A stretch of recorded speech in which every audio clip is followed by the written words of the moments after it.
Selamat pagi, perkenalkan nama saya Yuda Firmansyah Saragi dari Prodi Manajemen Sumber Daya Perairan, Fakultas Perikanan dan Ilmu Kelautan, Universitas Brawijaya. Nah, pada kesempatan kali ini saya akan menjelaskan mengenai model persamaan pertumbuhan von Bartholin. Nah, di sini telah terdapat data dari nilai LT dan LT ditambah 1, di mana nilai LT ini merupakan nilai dari X dan nilai LT tambah 1 ini merupakan nilai dari Y. Di sini terdapat soal yang pertama, yaitu carilah nilai dari K, L asimtotik, dan T0-nya. Selanjutnya kita disuruh membuat model persamaan pertumbuhan dari von Bartholin. Dan di akhir nanti akan disimpulkan dari hasil data-data yang kita olah. Nah, untuk langkah pertama yang kita lakukan yaitu kita dapat mencari data analisis regresinya, yaitu dengan cara pada toolbar kita pilih kolom data, lalu data analisis. Maka akan muncul tampilan seperti ini, kita langsung pilih yang regression. Nah, maka akan muncul nilai dari input year range dan input X range-nya. Sini kita tentukan nilai dari input year range ini yaitu pada kolom berikut. Nah, sampai data ke 29. Selanjutnya, untuk menentukan nilai dari X range-nya, kita dapat masukkan yaitu memblok nilai dari X mulai dari data 1 sampai data ke 29. Langsung kita tekan OK, maka akan muncul tampilan seperti berikut ini. Nah, yaitu summary output-nya. Sini kita dapat mengetahui nilai dari A atau ditandai dengan nilai dari intercept-nya, yaitu 2,141. Nah, selanjutnya untuk nilai B-nya kita dapat ketahui yaitu dari nilai X variabel yaitu 0,882.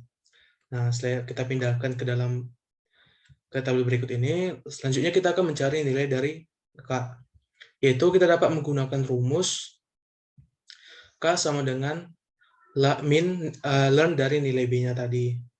Sehingga diperoleh hasil yaitu 0,12.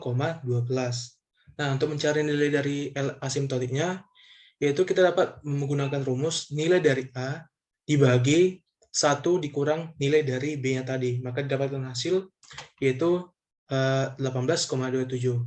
Dengan demikian, kita telah mendapat jawaban dari soal nomor 1, yaitu nilai dari K, L asimtotik, dan nilai dari T0-nya. Lanjut, kita ke mencari jawaban soal nomor 2, model Bartholin tadi.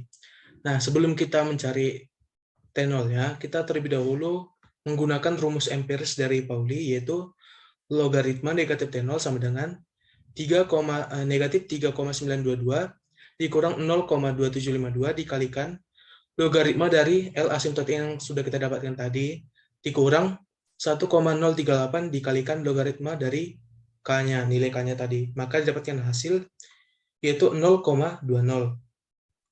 Sehingga untuk mencari negatif T0-nya, kita dapat menggunakan rumus yaitu 10 dipangkatkan hasil dari logaritma negatif T0-nya tadi, yaitu 0,20.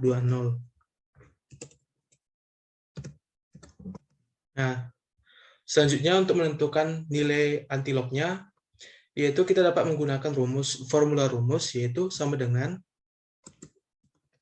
power dalam kurung 10 titik koma pada kolom 0,20 tadi, terus ditutup komanya. Nah, tinggal dienter, maka didapatkan hasil yaitu 1,58. Di sini kita buat ke 0,2 di belakang koma aja, biar lebih mudah perhitungannya.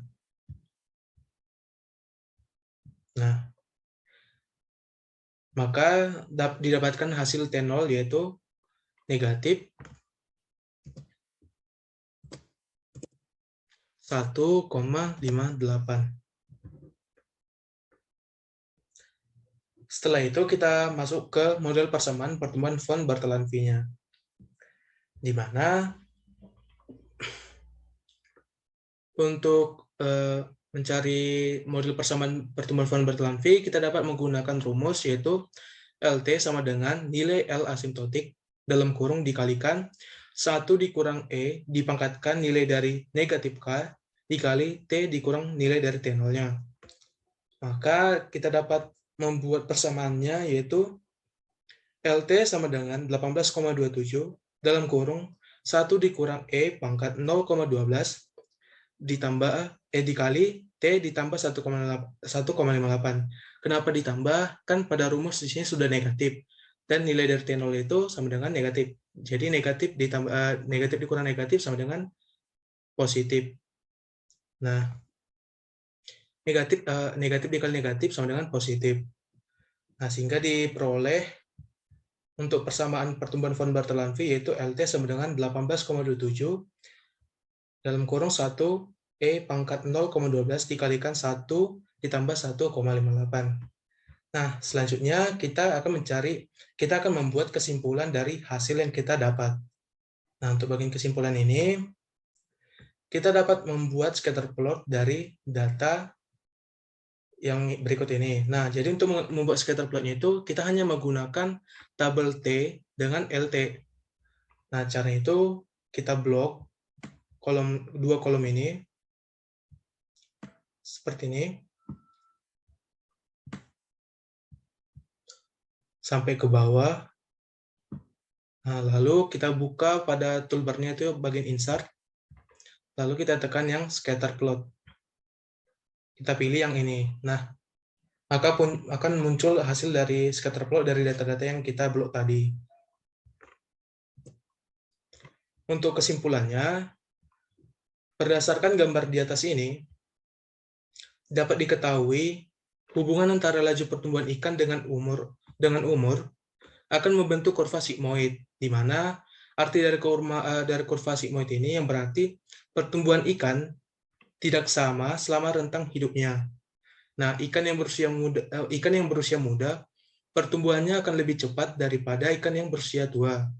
Panjang ikan secara teoritis ketika berumur 1 sampai 20 bulan, pertumbuhannya lebih signifikan dibandingkan pada umur yang lebih dari umur 20 bulan, yang lebih melambat, di mana kecepatan pertumbuhan ikan dapat dilihat dari nilai koefisien pertumbuhannya, di mana ikan dengan nilai K yang tinggi, maka waktu ikan untuk mencapai panjang asimptotnya akan semakin cepat, akan tetapi umurnya akan semakin pendek. Ikan mencapai panjang asimptot ketika berusia 30 bulan. Nah, pada grafik dapat dilihat umur 30 bulan, yaitu cenderung penambahan panjang ikan setelah mencapai ukuran maksimalnya cenderung lambat dan konstan. Ikan harus segera ditangkap ketika hampir mendekati panjang infinity-nya. Kenapa? Karena hal ini dikarenakan ikan yang sudah mencapai ukuran maksimal, panjang dan beratnya tidak akan bertambah, sehingga apabila dibiarkan hidup dan tidak ditangkap segera akan mengurangi ketersediaan makanan bagi ikan yang ukuran dan umurnya masih lebih muda. Nah, setelah ketiga soal ini terjawab, demikian hasil presentasi saya. Mohon maaf bila ada kesalahan. Selamat pagi, terima kasih.